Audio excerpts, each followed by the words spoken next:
Today we're taking a quick look at the Motorola Edge 50 Fusion, a new phone priced at Rs 22,619. Let's start with the design. The Edge 50 Fusion has a lightweight, slim body with a vegan leather back that feels great in your hand, plus 6.7-inch 144 display, smooth, vibrant, and offers immersive viewing experience.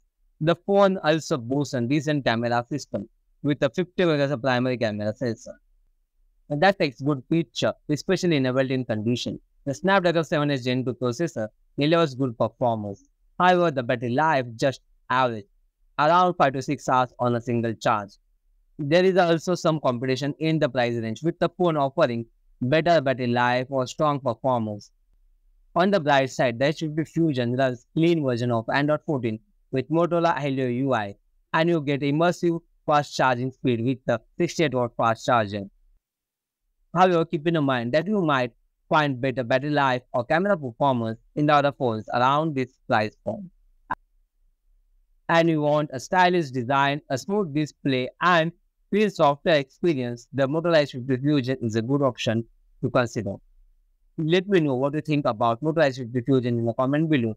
Thanks for watching. Don't forget to like and subscribe for more tech videos.